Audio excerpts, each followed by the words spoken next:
Welcome back to the Quiet on Set podcast powered by Cineman. I'm Ewan and as always, I'm joined by Lachlan. On episode 163, a massive amount of trailers released this week. We've got House of the Dragon Season 2, we've got The Boys Season 4, we've got a trailer for the new Fallout TV show coming on Amazon Prime, and we have a trailer for Furiosa, which is the next in line in the long list of Mad Max movies. That oddly played out very poetic, not poetically, but like as in a poem, it kind of rhymed the way you structured that.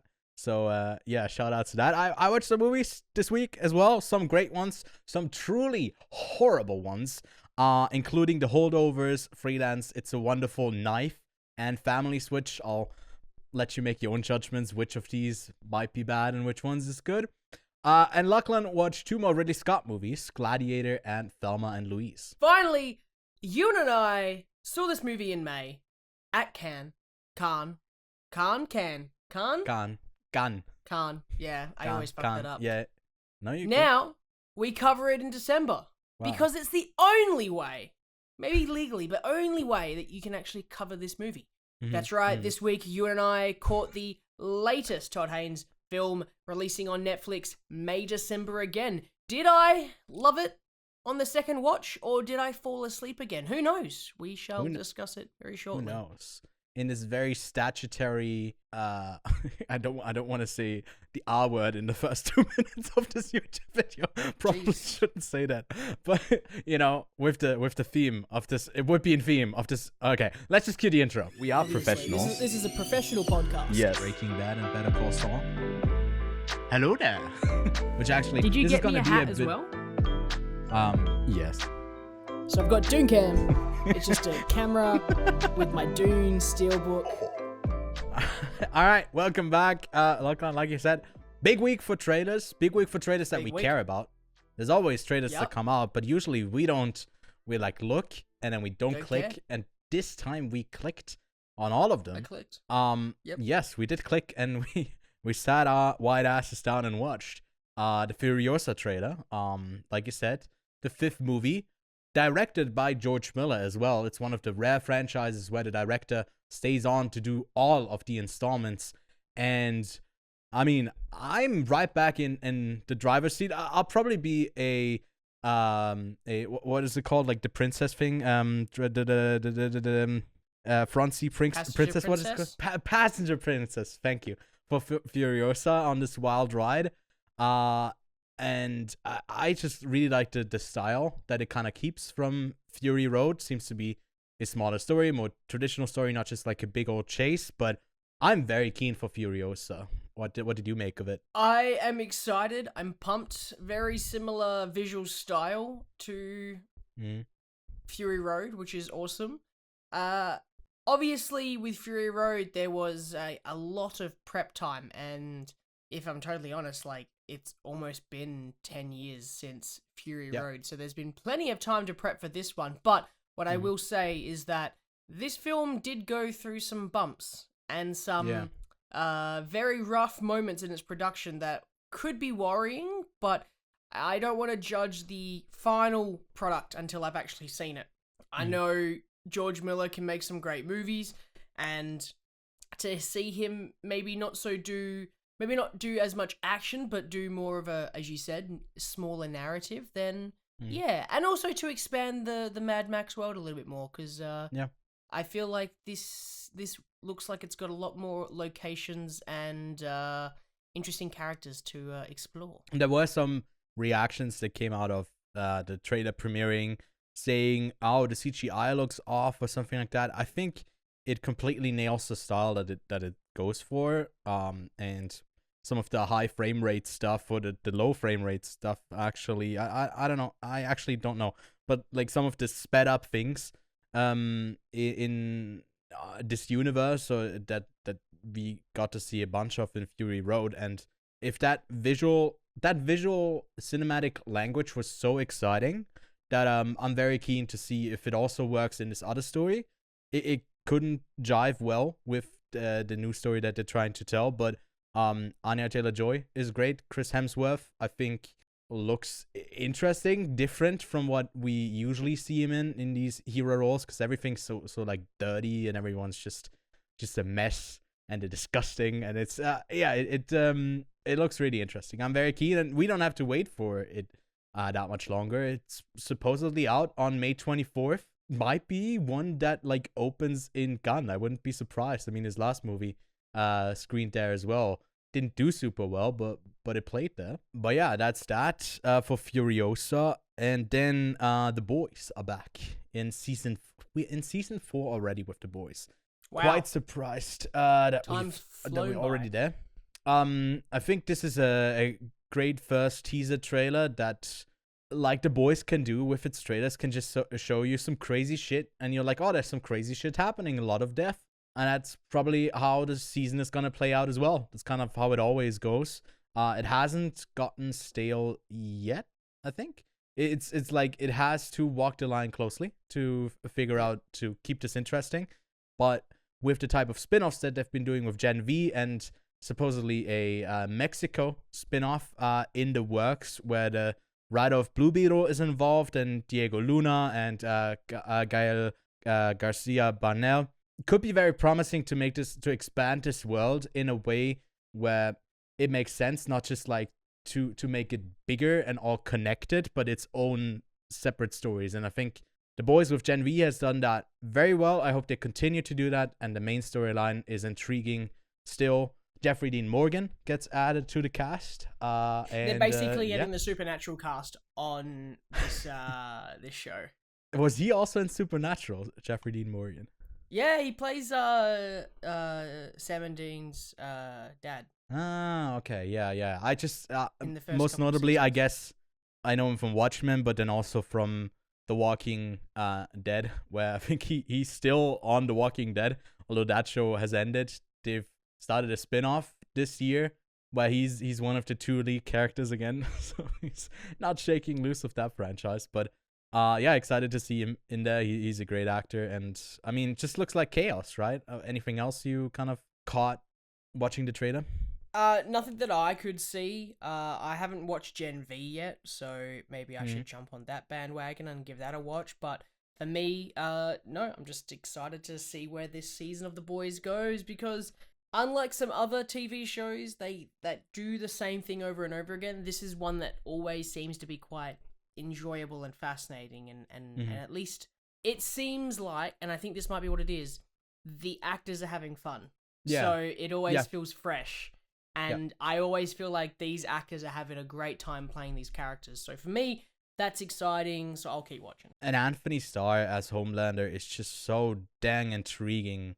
Yeah, he's great. That he's one of the best characters that we've gotten in the superhero world in recent memory. He just a layered, really interesting character, and he plays it stellar. So yeah, a fan of The Boys. No release date for that one yet. It's just coming soon. So could be end of the year, could be in 2 months. We don't know yet. But we do know, well, not specifically when it comes out in the month and time, but in summertime, we are getting the hot new season, Dragonfire hot season of House of the Dragon. I'm incredibly keen for this season too. I think they nailed the first season. It got me right back into Game of Thrones hype, to be honest. I really enjoyed my time, and this got me very excited.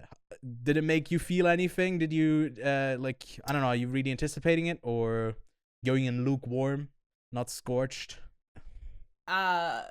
Well, I think it's going to be enjoyable to watch. I am excited for it. My partner's more excited for it than me. She's super hyped for this. So I'll be watching it because she wants to watch it. But I've been burnt before by Game of Thrones, so I don't want to hold out too much that it will be in safe hands and perfect. So for me, I will sit back and wait, and hopefully it comes out good. But there are some incredible shots in this trailer. Like stunning shots of just landscapes and dragons, and some really, really interesting close-ups as well, especially some extreme close-ups on some actors' faces, some talents' faces. And I am excited. No, I've leaked it. I am kind of excited. I really felt like House of the Dragon excited. Season 1 was good. We got you. Yeah, I'm excited. What Yeah. can I say? I'm kind of watching the trailer as I talk, and I keep getting hyped. And especially that final shot of Rhaegar. It looks fucking sick. Yeah, and there's also some images that they leaked. I think some stuff that wasn't in the trailer. There was like a thing where two dragons are off to either side, and I think it's both of the main two women. I'm blanking on the name. I need to rewatch season 1 again. And I think they're next to them, or someone is. They're so small in scale compared to the dragons, but it's such a sick shot of the space that they got in between. And yeah, man, a lot of talented people involved in this, and I just hope they continue to do the story right. Lachlan, have you played any of the Fallout games? Yes. Which ones? So I have played 4, 76. Right. I have. It's gonna annoy people who like the games. I haven't played New Vegas, but I have it in my library, and I'd like to play that soon. I mean, same. I haven't played 3, so I started with 4. Yeah. I probably own. It's likely that I own all of them, but I've never played any of them by my track record. But I did try playing the original like Fallouts as well, but they're just not my style of game, so I didn't really get into it. But I thought they were cool. I did play Fallout Shelter for quite a bit. Oh, that counts. Yeah, I played that as well. And I got the reference when they opened the door at the beginning of the trailer for this. Wow, because they're doing incredible stuff. A live action version of it that I gotta say also looked quite good. A Fallout Shelter, yeah, a Fallout show shelter. To go see it. It's an 8-episode series, as well from Prime Video. It comes out April 12th, and I think the look of the show looks really good. Like the creature stuff looks really interesting. It's just kind of tell an interesting story with the characters that they got and the world that they establish. But just from the look alone, if I'd be like a bigger Fallout fan, I would be quite excited. I think looks promising. I think that because it's by Amazon, it can go one of 2 different ways, and one of those is it's going to be good, and one of those is it's going to be and that's Rings of Power because I don't want it to go the bad way. Right now, I'm not as while I like Fallout, I'm not obsessed with it, so I wouldn't say that if this sucks, I'm going to be super depressed, because it's not a game that I would say that I obsessed over. I played a lot of it, but in hindsight, it was just I really enjoyed the game, and at the time, I hadn't really played another like RPG like it. But the weird thing for this trailer for me is that for the first minute, it's a completely different trailer, and then all of a sudden, it's like it says the funniest line of the trailer, and it's what is it? It's the studio that brought you The Boys. And free 2-day shipping. And I was like, that's great. So they know that they're taking the piss. And then all of a sudden, this song comes on, like this like 50s song comes on, and it's just a montage. And I was like, this is it. They were like, they got everyone else, and then the Fallout fans waited for this trailer. And then the first minute, people go, okay, yeah, I'll catch this. And then for people who are staying, then it's just a montage with just incredible stuff. Like having the chopper fly, having the power armor as well, just in the trailer, and like the group of the Brotherhood of Steel as well. Is just, it's super hype. Yeah, I just kind of know the connected iconography of the series. And when I saw it, I was like, oh, it seems like they nailed it from my loose understanding of it. They just like got that pretty. I also read that they considered it like a Fallout 5, so it's not really based off of another game. It's actually kind of an extension. So hopefully it's all lore accurate, and also going to be considered part of the narrative of the world. But yeah, I'm super excited. And I mean, it comes from the Westworld creator Jonathan Nolan. So you got someone, a writer. You got someone who's got a great experience with at least doing a first season of a show, and maybe partly a second season. I haven't really watched Westworld in a long time. I think it ended.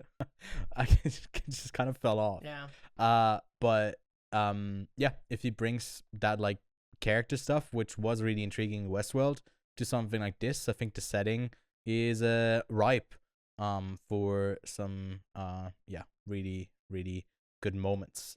But that's it for the trailers of the week. I give a quick shout out to Memory. Just keep that on your radar. Really good movie, but don't watch the trailer for it because it kind of shows you the whole progression or like the core thing that is intriguing about like what the story is telling. It kind of tells you a lot of that already. And I just stay clear of it, but keep it in the back of your mind. And then lastly, like not movie related, but apparently GTA 6, the trailer is dropping on December 5th. Yep. And yeah, we're keen. I haven't I don't really play GTA, but it's been such a huge game that has kind of lived on for so long. And yeah, we're getting another one finally. They've been waiting for 10 years for this. And sign me up. Yep. Then in some other news, Will Smith and Michael B. Jordan will star in I Am Legend 2. That was confirmed to be in the works. They're going off the DVD cut ending, where, well, I guess spoilers for I Am Legend, where Will Smith survived. Yeah, they're gonna continue the story. Quite keen for this. I think I Am Legend is a quite entertaining film and could be interesting. Could be a dud as well, where like, what else do we have to say in this universe? Maybe they've kind of made the best part of it, but it's also been a long while since I've seen it the last time. But yeah, what do you think, Lachlan? For those of you who don't remember, the way that scene ended was basically a bunch of vampires, the vampire-like creatures, come into this little lab, and one of them kind of like walks up to Will Smith, and Will Smith slaps him and says, "Keep my wife's name out your goddamn mouth." And basically all the vampires leave. And that was the DVD ending of I Am Legend 2. Yeah. So obviously you were like, "Oh man, he exploded in the original," but no. And the vampires all turn into a zebra. Yeah. Into zebras from Madagascar. Basically, it's annoying because they obviously want Will Smith to star in it, and the way that they're doing that is they're just like, okay, that original theatrical cut, not canon. The one that's in the DVD edit, that's the canon ending. So we're gonna have him obviously come back. So you'll probably find out that when they do a re-release of it on 4K or whatever, when the film about to come out, they will have that as the ending, and they'll re-edit it to be that one. But for me, I don't care. I enjoyed I Am Legend, and I thought that the film itself was perfect the way it is. It's unfortunate that they're going to be doing a sequel, and it probably could ruin what I enjoyed about it. But if it does, I'll just forget about it, like I did with Atlantis: The Lost Empire 2. Because that's what I no, not more, Ewan. I know you want them to churn and burn. More slop. Yeah, gotta. Yes. Make me clap, because I know stuff and it references. They say the name of another movie in one movie that is loosely kind of similar to another movie. And that's the most exciting thing about film to me. More of that. I think the most cultural thing that has survived from I Am Legend is those ads that they did in the background. That they kind of stayed in the zeitgeist. What do you think it'll be called? I Am Legend 2? Or do you reckon they'll do like I am still Legend. I am hard, isn't it? We Are Legend. Because there's two of them. Oh, John Legend. John Legend. Yeah, and it ends with it begins with a montage of all of me, and then he gets cloned, so they eat all of him. He dies, but they make another version of him. So it's like it also the song kind of tells you what is happening in the scene, which is another thing that I really love about movies. When there's one moment in which you haven't seen Saltburn, when I think a character needs to make a decision or like they have a feeling, and the lyrics of the song or the name of the song is exactly what he's like doing. I love that stuff. It's so good. Like I don't need something that's subverted or like smaller. Just scream it in my face, please. We love that. So we love sequels. And speaking of sequels, there's more. Thanksgiving 2 is greenlit. Eli Roth's slasher film. Well, I guess did well enough at the box office that it warrants a sequel. Same with Black Phone 2 that already got announced. What's interesting about this one is slight spoilers for, well, I guess rather big spoilers for the Black Phone. is that Ethan Hawke will be back in the next one, which if you have seen that movie, doesn't really make a ton of sense because, but it's also about ghosts, and it kind of continues the same storyline with the same family. I thought it was kind of decent. It's one where I was like, okay, one and done. We don't need a sequel for this. I think Thanksgiving in that slasher universe kind of makes more sense to do more, because I think that Scream or even Halloween, if you go all the way back, just like revisiting a different killer that does the thing again, it is fun enough because you're there for the kills. I don't know about like a narrative that has ended that you just want to continue because it's horror and it's like easy and rather cheap to make. But yeah, that's that. I think you've seen neither of the two films, so I don't know if I should ask you if you want a sequel to a movie that you haven't even seen yet. Yes, more sequels. more. Maybe so Lachlan can do even more. You can make a sequel and at the same time a prequel. So before you even see the first thing, he could do like a sandwich. Give him the bread and not the good stuff in between. We just want the breading, no sauce. I just want the ham and cheese. Anyways, leave us a rating on Spotify and Apple Podcasts, and then on the YouTube, because I'm an old guy. On YouTube, subscribe if you want to not miss our weekly episodes here. Soon we'll be doing a Ridley Scott bracket with all of his movies, so be on the lookout for that. We already did one for Fincher, for Wes Anderson, for Christopher Nolan. So lots of stuff there, a different type of video that we do outside of the weekly podcast. But yeah, thanks for the support, and keep on watching, I guess. Anyways, we'll keep on discussing. Lachlan, discussion time this week is if you look at it, have a look at it, and kind of what I wrote here is not really like a question or a discussion topic. It's just like a bunch of words next to each other. I wrote clean versus messy, depicting versus exploiting for entertainment and art, because I thought that kind of ties into May December. And what do you think about I guess approaching a story like this, which is also kind of loosely based on a real life thing that happened with May December, with this like huge age gap story where people were incarcerated and then got back together. Like you have a messy story, a real life story, and then usually you end up cleaning it up a bit for the Hollywood adaptation of it. But where do you stand if you go into the completely different side and take the messiest parts of life and put that in a film? And, are you just exploiting trauma and tragedy at times for our own entertainment's sake? Or where do you see the line where there's like value to be added, where there's not just entertainment, or is it okay to just be entertainment?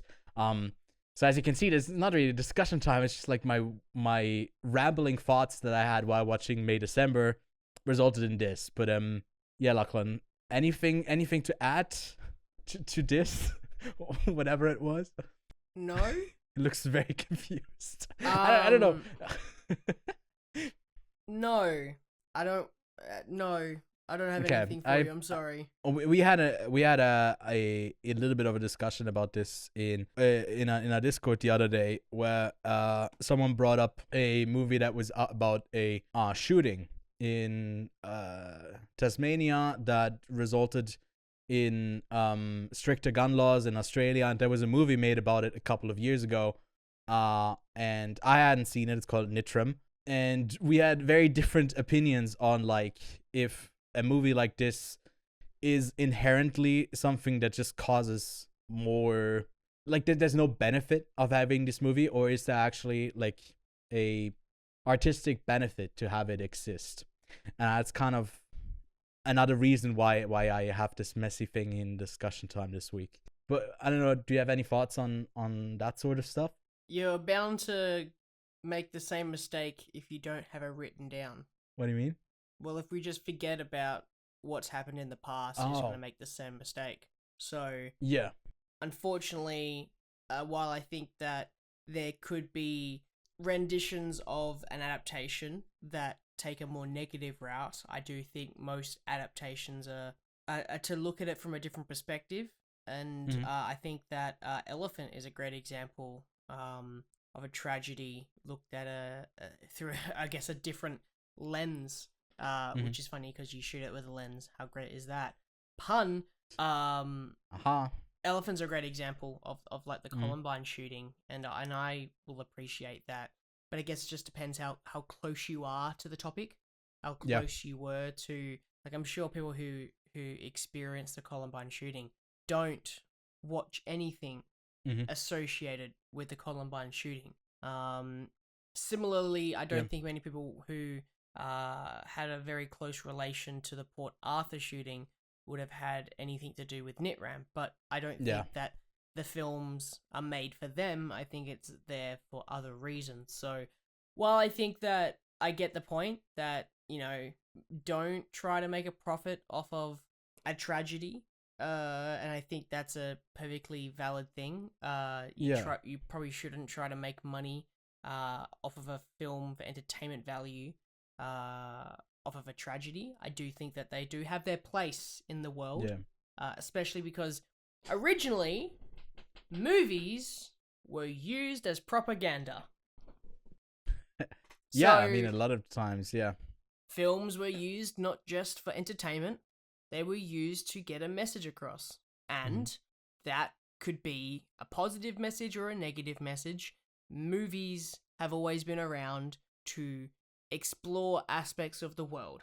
And without them, we wouldn't be able to see different aspects of the world. So whether it is done in a creative lens, where it's a fictional, well, I wouldn't say fictional, but a movie in the traditional terms of I want to go see shoot, shoot, bang, bang, or whether it's more of a film that's based off of a truer telling and a maybe documentary style telling with more, I guess, factual events, then they're both going to be doing it in different ways and doing it for different reasons. One is there to entertain, and one is there to tell the truth. So, well, as close to the truth as it could be. But it really just depends on the topic. Yeah, a friend of mine really put this, especially for Nitram, in a way that I hadn't really like verbalized or like written down myself. But he wrote about this story about like a mass shooter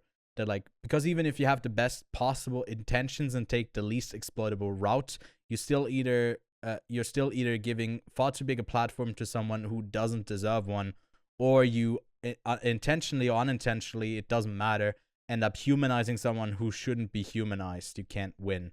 And that's like a perspective you can take. And I feel like there's also a valid point to be made that, like, you need to get to the root of a problem. So if you make a film about a tragedy, or like, we don't need to obviously only stay on mass shootings. It's just something that's so still it's just happening a lot still in the States, not really anywhere else that much. Or like, you can include terrorist attacks, or you could even include something like May December that kind of centers around that story of like an exploitative relationship. But I feel like it puts it through a lens where all of these characters are there's added enough that it doesn't feel like it's an exploitation of the actual true thing that happened.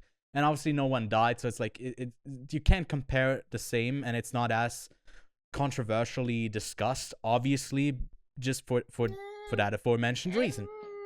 I don't know about that one, Chief. I mean, look, I haven't really seen a lot of responses to May December yet, and I said I'm very keen to see what people make of it, because it's gonna say a lot about them, like how they view the central, or like how they view Julianne Moore's character. Kind of says a lot about yourself more than it says about like what you think the filmmaker's intentions were. That's why I ended up. I love the movie. I can already tell you that much. But yeah, I think it's an interesting discussion. And what I meant to say as well is, like, you want to get at the root of the problem. So instead of just like saying, "Hey, this is happening," it's like, "Hey, why is this happening?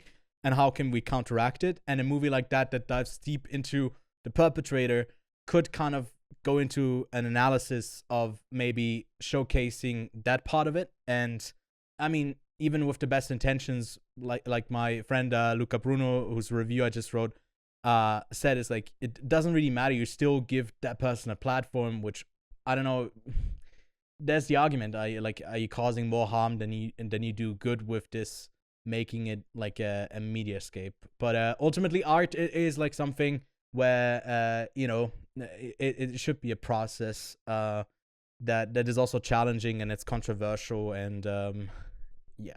I'm fired up about this. This is really exciting. I don't have any concrete answers or like a distinct opinion that I would follow, but I think it's just interesting to talk about overall.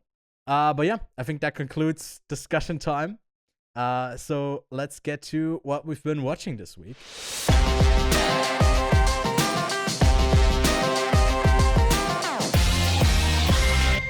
All right, Lachlan, hit me. You watched some exciting Ridley Scott stuff in preparation for a bracket.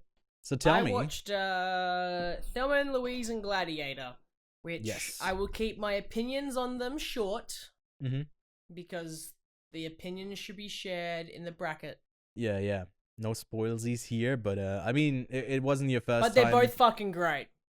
I wasn't sure if you love Thelma and Louise as well, but I mean, it's just a really good movie, and I'm glad you liked the really good movie.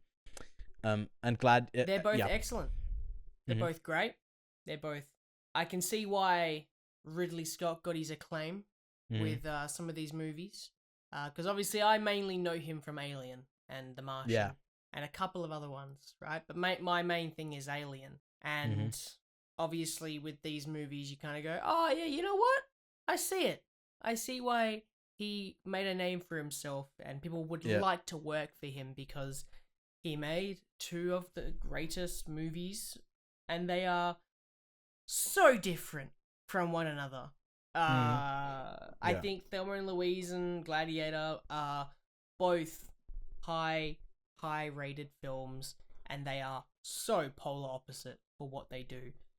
In the way that they tell a story, in the characters, in how it flows, they're all very different, and that indicates the strength of a good filmmaker. But that's enough. No more. And it's one of the ones where, like, the sequel, hey, I'm actually excited for Gladiator 2. We're keen. Can't wait to see what they do with Russell Crowe's character. Just like, I don't remember how Gladiator ends, so I'm like, I need to rewatch it this week. Well, is he dead or isn't he dead? We'll never know, but that doesn't matter because I'm moving on to. It would be very funny if it's just Russell Crowe and it's the whole time him dead, but he plays Russell the Crow that is picking at the dead body of his character, and that's my dad pun of the week. Continue, sorry. How long did it take you to figure out that one, mate? When you said Russell Crowe, I was like, there's a pun in here. Yeah, of course. Yeah, great. I watched Family Switch as well. Why? It was who? Okay, I was about to say you didn't put this on yourself. It was someone else who pressed the button. It wasn't me. I didn't do it. Yeah, it was. I thought it was very bad. Didn't enjoy it. Didn't laugh once. The comedy sucked. Yep. Moving on. I love. Don't watch it. I love the moment where Ed Helms goes, it's like I'm 13 going on 30. And Jennifer Garner stands next to him, who's like, that's why I said that earlier today. It's like, I love when movies mention other movies. Very cool. Wow, how incredible. And I also watched, before the episode 4 came out, I watched Monarch, episode 1, 2, and 3. Yeah, I'm up to episode 3 as well. I haven't seen 4 yet. And I'm having a great time with it. Yeah. Hell I'm having a great time with it. No complaints from me yet. It sounded like you should put on your hat when you said that. I was like, I'm having a great time with it. Having a great time with it. So, I enjoyed it. I think it is wicked. I am enjoying the story. I am enjoying how little tiny bits of each film is kind of coming together into this TV show. And like, that's how they got the found footage of Godzilla. And I'm getting really excited looking at those little tiny little details. And I'm keen to watch it. However, I'm watching it with a mate, and we promised that we'll kind of watch it together. So I probably won't watch it for the next couple of weeks until more episodes come out. We can catch up and we can all just watch them together. So it might be a while until I follow up with episode 4 and 5 and 6 and 7 and 8 and 9 and 10. Because are they I'm watching 10 it with a friend. or 8? Yeah. Who knows? We shall see when I get to Who episode knows? 8. It might never end. It's like you wait for 7 weeks and it just keep on making Just keeps going. new episodes. Just keeps going. Yeah. Yeah, I'm keen for that as well. I'll probably mention it again because I watched a new one and I'm not mentioning it here again when the series wraps. Also, but yeah. Yes. I'm gonna go get it. Oh yeah. And I said I wasn't gonna get it, but I'll go. He's gonna get some teenagers. Oh, you can't really see it. Damn. On, but... Yeah, it's still in the box. It was $50. That is wow. Okay, Australia really is different. It's expensive, isn't it? It's yeah. Physical media is expensive, but you get to keep it forever. It's worth it. You get to keep it forever. Anyway, something that is not out yet on 4K or Blu-ray or DVD, but on VOD, on PVOD, is the Holdovers. I think it will get a release later on, theatrically in some markets. It obviously played in at the end of October in the States, but yeah, internationally, I don't even know if it's getting a release for me. So I was glad to see that it is out on streaming and I can go see it. Luckily for you, it's January 11th when it would hit theaters. But we can see it right now. You can go see it right now, and it's worth seeing. I wasn't as blown away as some others were. I also am more on the line of Alexander Payne, who was like very surprised how people thought this was a cozy movie. I think it's a very depressing movie overall. I don't know what you saw. Maybe people are just desperate to see like, hey, there's snow and there's holidays. Oh my God, this is so cozy. But there's also the Vietnam War. And I think it's very solidly done. It's got some quite good performances from Dwayne Joy Randolph and Paul Giamatti.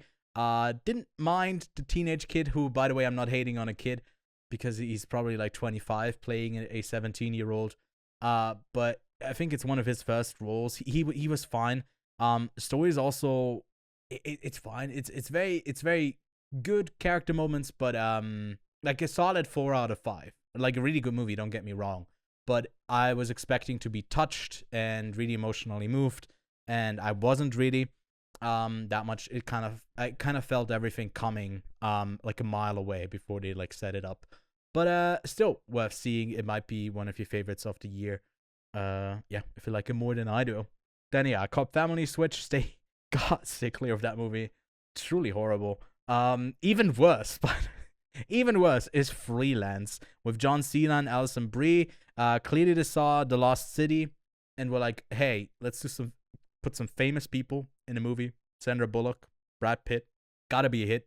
Sleep or Channing Tatum in that. And it kind of worked. And in here, it's just like there is a non-existent plot. It's basically John Cena, who's a badass, who has to protect a journalist played by Alison Brie, who's interviewing a dictator, and it's kind of going the route of like, is this dictator good or bad? And I think it ends up on like a surprisingly like good route.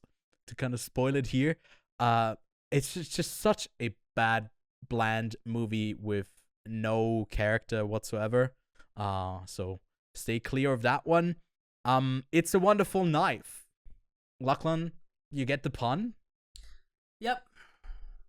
Well, this would be the time for you to show your meat cleaver. Oh, sorry.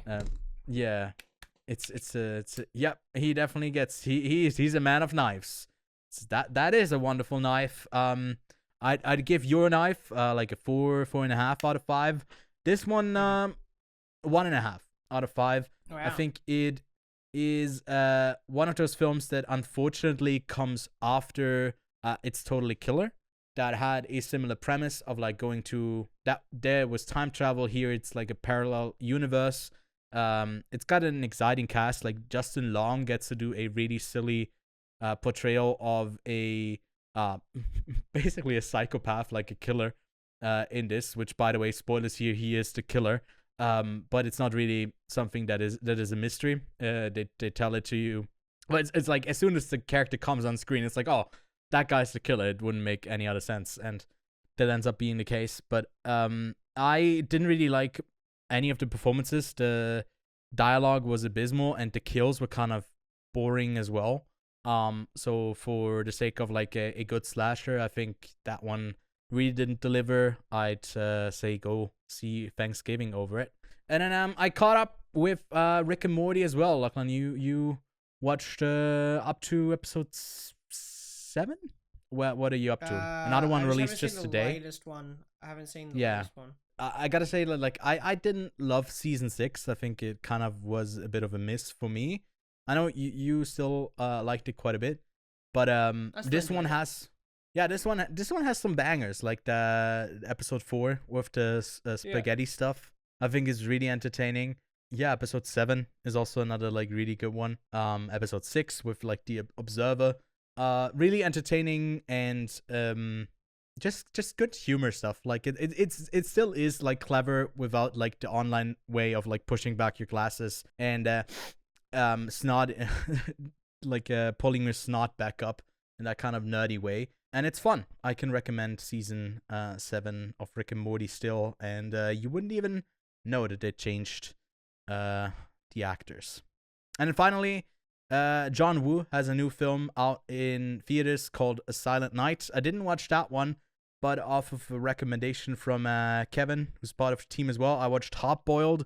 And my God, what a crazy action movie where it's just like constantly shooting and explosions, and you shouldn't be surprised if it's a John Woo film.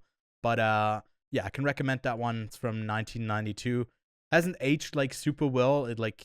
It doesn't look, the version that I saw wasn't like a very well restored one, but the action still holds up. It's crazy. But that's what I watched this week. Now, I'd say give still a recommendation to Godzilla Minus One. I think I said it last week, but it's one of those films that I think you should see on the big screen. I think it's worth your while, and it's incredible that they ended up doing this for like a reportedly $15 million budget. Of what you end up seeing, there's a lot of like effects in it as well. Really impressive, and I know it's playing in IMAX on IMAX screens until next week when I think The Boy and the Heron is taking over IMAX, at least in the States. So go see it while you can. I think on IMAX, The Tall Guy is worth your time. But yeah, that's it with what we've been watching. So let's get to May December from director Todd Haynes. 20 years after their notorious tabloid romance gripped the nation, a married couple buckles under the pressure when an actress arrives to do research for a film about their past. Exciting stuff. Yes, May December premiered earlier this year at the Cannes Film Festival, where Lachlan and I caught it at the back end of a 6-movie day that I think included Killers of the Flower Moon. I think. Oh, 7. Wait, was it 7? Yeah, it was 7. This was the. Oh my God. This was the last one. Yeah, that's crazy. I forgot how many were apparently. Yeah, no, I can because pull you it can up. do. I've still got it in my calendar Wow. from May on the 20th. Right. So we did. I think it started with How to Have Sex. It's gonna be a little bit annoying because, hang on, I might be able to do it. It's just because it's changed the WA time. Okay, so we did How to Have Sex, Only the River Flows, Strange Way of Life, Goodbye Julia, Killers of a Flower Moon, Along Came Love, May December. And it's crazy that he stayed that he stayed awake for Along Came Love, but ended up falling asleep to May December. But it was so late, and I remember you had gone out to see, I think, Four Daughters when I didn't, when I stayed in the night before. Yeah. So you got like 4 hours of sleep, max. Yeah, it was an intense day, but a good day for movies. And I think the next day we ended up going to see Anatomy of a Fall straight after. And the day before we saw my last movie was last 2 movies were About Dry Grasses and The Zone of Interest. Man, on the 19th I saw Black Flies because it went like that was a late movie showing, but it went over. Then Indiana Jones and the Dial of Destiny, which About Dry Grasses into The Zone of Interest. What a day. Gun was really good last year, and we still got some treats. In like 2 weeks, we are getting Perfect Days here in Switzerland. I think it's also releasing internationally soon as well. So still some stuff that's releasing. About Dry Grasses, I think, is now in theaters. Just great stuff. The Zone of Interest, I think, as well. All of these that I just mentioned are about to come to theaters. Very exciting times. But this one was quite well received, but it didn't get as much when it comes to like the coverage of, hey, this is one of the best films coming out of Gunn, if I remember correctly. Yeah, do I remember that correctly? I don't think it got like the third prize or anything. It didn't get any of the actor prizes as well. And yeah, it just kind of flew under the radar, got bought for 12 or 13 million for the North American distribution by Netflix. That's why on December 1st, it is on the American Netflix, but it isn't showing up in your local Netflix account. That's for that reason. It will be getting, I guess, a localized international release with your local distributors. And I don't know if it will go to Netflix later on, but probably not then.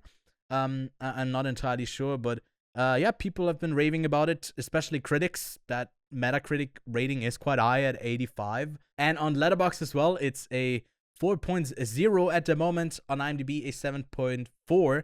So a quite beloved movie made with a budget of roughly $20 million. And it comes in at a runtime of 117 minutes. Yeah.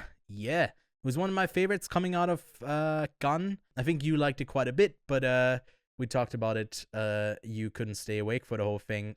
So for you to revisit this one many months later, was there anything that you thought you had missed, or did you basically get the essence of the whole film without having seen like every little part of it? Yeah, my rating is gonna stay the same. So spoilers ahead for my rating. Because I don't think I picked up anything new on the rewatch other than maybe little subtle things, but it didn't add to my enjoyment of the movie any more than it already did. So for me, it's fine. I also, I had to strategically sleep throughout this next screening as well. So I just made sure I slept around the places that I slept. No, I'm kidding. But no, I thought the movie was fine. Yeah, that's, I mean, great. You love this movie, which is wild. And I get it. Yes. I think this movie is can be good for some. For me, it's just it's not my humor. But man, you were laughing. I gobbled up her kicks. I did probably wake you up a couple of times with my laughter in Gunn as well. Yes. Yeah. It was like an alarm clock. I just hit you to like get you to snooze. I think this movie is hilarious. Like even on the rewatch, I knew stuff was coming, and I just like the awkward tension, the way that they break it. Like we got incredible actors and an amazing script. It's like as soon as that script releases, I'm definitely reading it because I read a bunch of behind the scenes stuff, watched a ton of interviews with Todd Haynes about like the way that they approached it, the way that they used the music in this, that like initially he had a whole score that he wanted to do, and he basically put down the intro parts to that song in there, and they ended up using that on set to kind of lead into the scene. So they played it out loud and turned it down when they did dialogue, and basically got the whole atmosphere of what the movie is going to be in the edit while they were shooting it. And I think it really shows. And sometimes they cut off those stingers as well without like having a scene that's entirely scored, but it has like those thrilling beginning stages of like a song, and then it cuts off. I think it's just like it's brilliantly put together. The actors are just all of the performances. I didn't like see Charles Melton as much as some other people did when they watched it, and then I saw it at play at other festivals, and they kept raving about his performance. And then I watched it again and was like more closely looking at him and what he's going through, and it's so well done. Like they're playing a character that's playing the character that's looking at the other character on how they are acting, but they're also manipulating them. So it's always a manipulative cat and mouse game of what are your true intentions and what are your actual intentions. And I found that so incredibly intriguing. And it's also very funny. I don't know what to say. It's one of my favorite movies of the year. I even moved it up in my like overall year-old ranking, and even increased my already very high rating of it. But yeah, just just a, but it might not be your thing at all. Like you might think this is, what did they say in Gun? A lot of them said like it's camp. I don't really get the camp part of it. I don't exactly know what they mean with camp. I don't know. Do you have an idea what they meant with this movie is very I camp? get what they mean by it can be campy. I don't think it's Mhm. necessarily campy. I just think that it knows it's quite meta in the sense Mhm. of Yeah. Natalie Portman's character, and they know that it's awkward. And I think Yeah. that the film isn't campy, it's just awkward between characters because no one really wants to be there other than Natalie Portman's character. And even still, she wants something out of the reason why she's there. She wants something out of it. And that's the most intriguing part, is watching Natalie Portman mimic Julianne Moore's character. So basically, as you said, like Julianne Moore playing a character, that Natalie Portman's playing a character who's mimicking Julianne Moore's character. It's like it's like this cake on top of a cake, layering mess, and it's really fun to watch that. And I do think that for me, obviously, the funnier things are the more extreme humor, like the really dark stuff. But even still, I didn't enjoy how funny they thought they were at the end. So for me, I like the movie. I do. I don't love it to the extent that you might. Yeah, but like your rating is still quite high, which you might think that like Lachlan is going lower when he said he didn't connect with like those types of parts. But then I think we can both really agree that some of the technical stuff is, well, just really well done. I think of the zooms, the way that the movie is shot, the way that it holds in certain moments.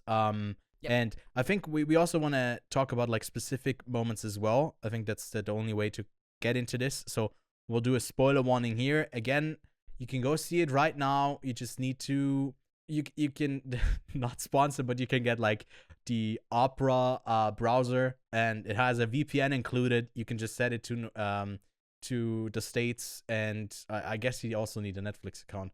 But you can go see it right now. It shouldn't be too hard. So come back if you haven't seen it yet. But yeah, spoilers.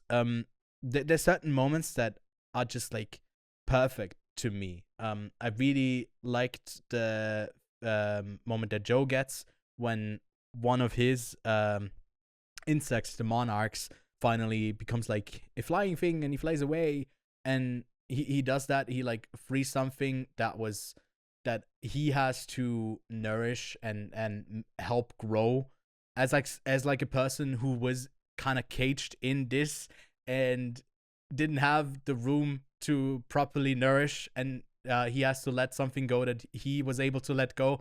And in that moment, his daughter comes in the background and frames in her like a dress that she's going to wear to her graduation, as he's sending her off to college, sending her off as well. And it's like I like that type of stuff. It can be like it's not on the nose, I think, at all. It's just it's nice. It's nice that you get to see that. And I keep saying nice. I don't know what to say. It's just I really love the movie. Yeah, I agree. The subtleness of some of its themes are quite good. And and you are correct. My rating is higher, even though I didn't connect with the film in a way, because I can appreciate when a movie does something really well. And I think that not only are the performers in this film nailing it, like everyone is doing an excellent job with presenting lines that are honestly quite out there and quite odd to say, and no one would ever say that, but they're saying it with such a straight face, and they're delivering these lines perfectly, and I'm enjoying that aspect of the film. And also the technicalities of the cinematography as well. I think that the film is stunning. I think it's beautiful. I think that the framing of many aspects of this film is done quite well. It makes you explore the frame quite a bit, because there often is a lot going on, and that's exciting with a film. So for me, this film nails its technicalities, and it is honestly a good movie. It's just a movie that I couldn't fully get into, and that is okay. That is a-okay with me. I can still appreciate stuff. And even though I got really annoyed with the sound, like the musical intro that would play, I get it. It's very over the top, very overdone, and that can be funny. And I understand how that could be funny, but I didn't find it funny. So, oh well, not for me, but for other people, they can appreciate that. Fair, yeah. I mean, that's like that sting from the opening, specifically is like taken from another film, from The Go-Between from 1971. And it's just like differently interpreted for this, and it kind of keeps coming back, and it's very over the top. It's quite loud in the mix and very much brought to your attention. It's not like a score that's completely in the background. But I thought the score is a banger. I think it was really good. And I like, obviously you get to see that in my final rating. I don't think I have any real critique for this film where like I think something didn't work for me. I just also really appreciated the way that it's shot with mirrors. There's a common trope or saying for filmmakers that if you get to have your character look at themselves in the mirror, that's like, for character studies, that's a great moment because you can get a lot of depth there. This feels like this whole movie, the half of this movie is happening in a mirror, but then also sometimes it's happening in the mirror of a mirror, and you get to see like another side of them as you're looking at them in the profile. They are looking at themselves, but we get to see them in profile again from the other side through a mirror, and it just completely reflects those different type of shades that you get from each of them and how they're presenting, and how it builds to that moment between Julianne Moore and Natalie Portman at the end, at the graduation, where she's basically saying I'm a confident person. I think that's how she ends it there. No, I'm secure is what she says. And it's just like, and you just see Natalie Portman's character just like baffled, have I been played this whole time? And it's not even playing it up for a twist, which would be something that I like less, but it's solely based in this character study of this really ultimately evil character that Julianne Moore is, and how she manipulates everyone around them. It's just like a bad person overall, and so incredibly self-involved. But the movie is so effective in, I don't know how you felt about this, but at times you kind of have some sympathy for her misery.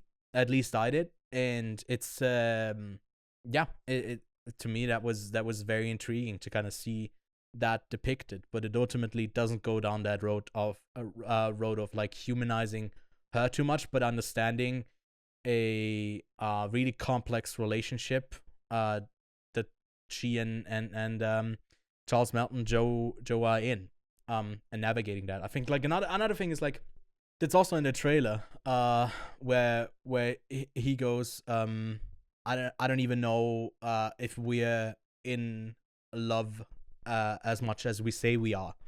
And it's like a really interesting thing as well, like how much of it is just over time.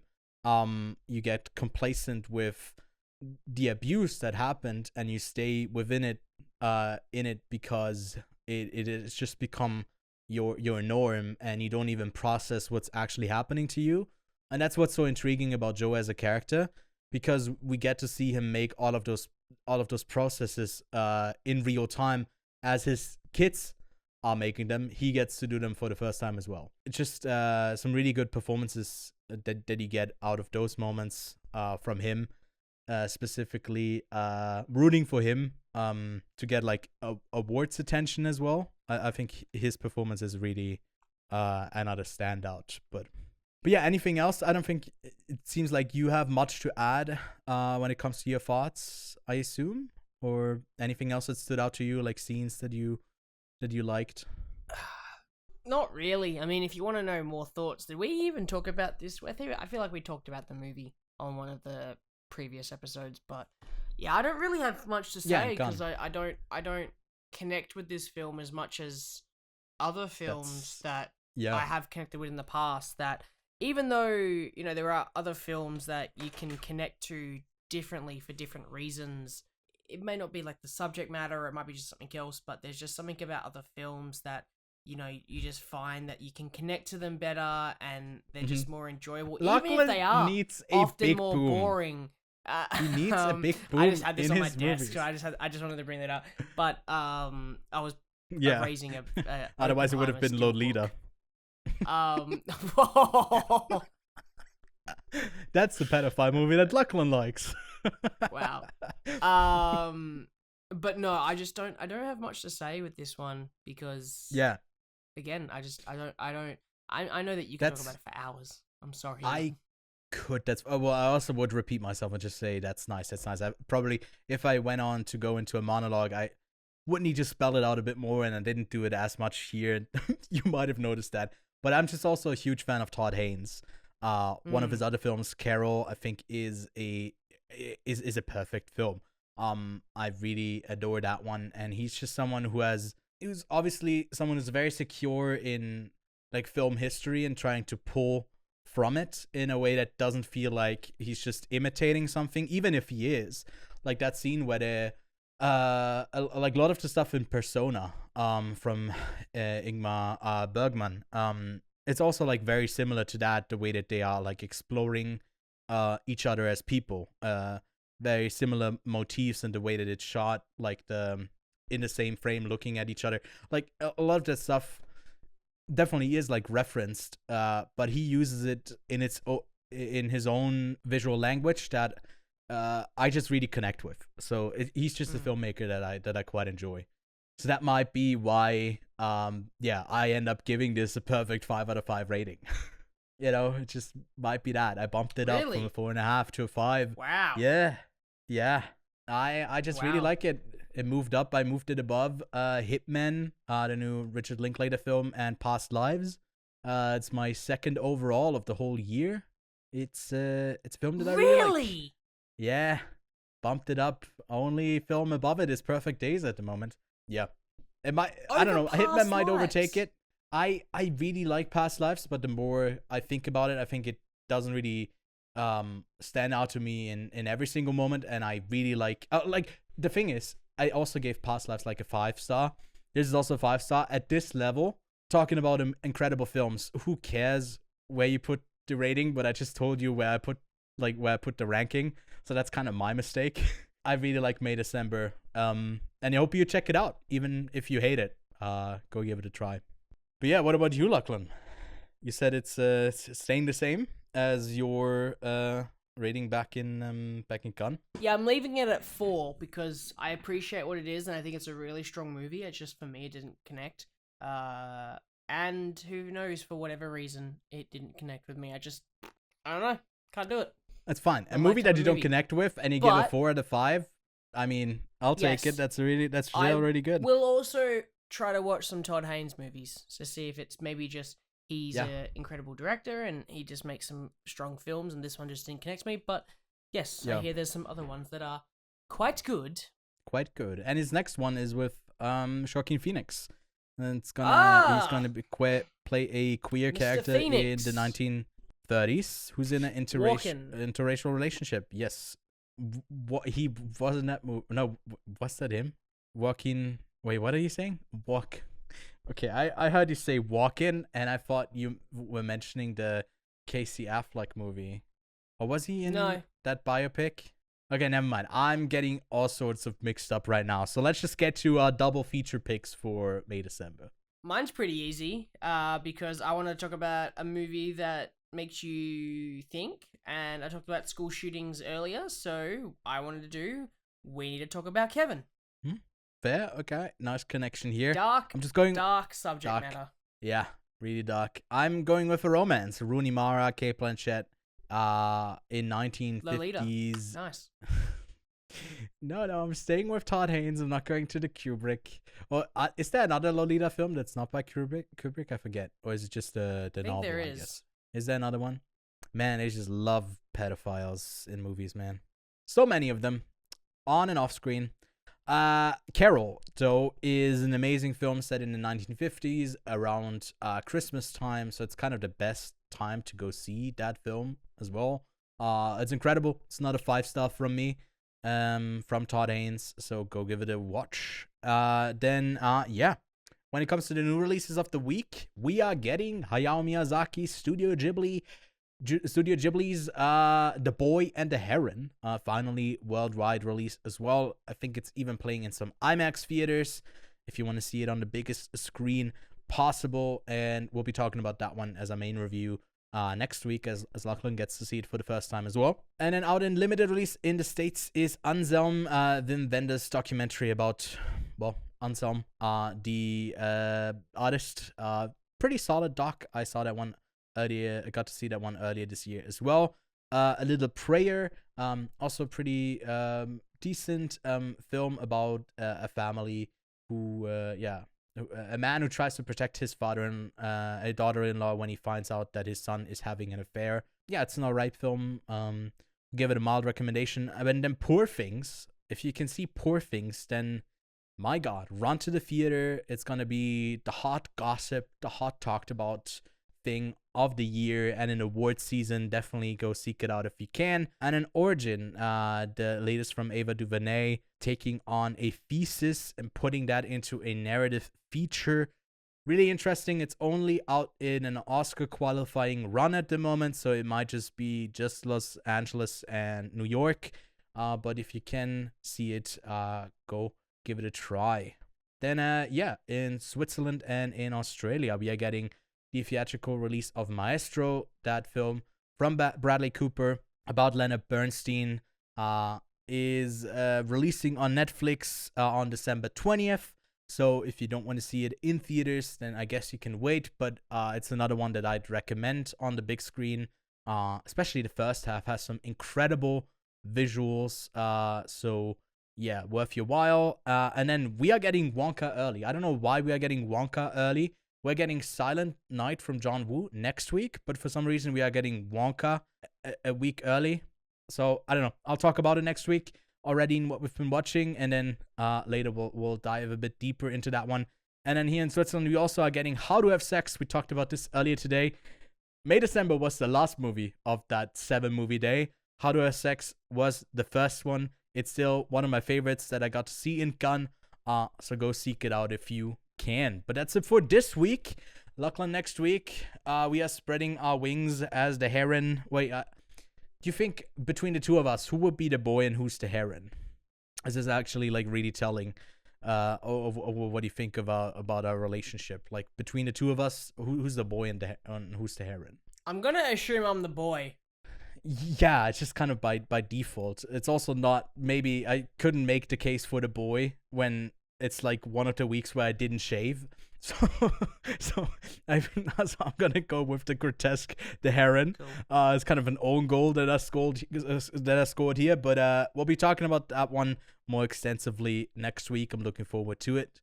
But in the meantime, you can leave a like on the video here and subscribe to the channel. If you're listening on audio, then you can leave a rating on your podcast app of choice. It's very much appreciated, and it helps us get into festivals to get more reviews, even if it doesn't get us into Sundance, which, by the way, I'm putting this at the very end here. We didn't get into Sundance because apparently they only want us to spend a lot of money to go there in person, but they don't want online critics, which sucks, but it is what it is. Anyway, it's a sad note to end the episode, but that's what I'm doing. So, all right, we'll see you next week with The Boy and the Heron. Bye.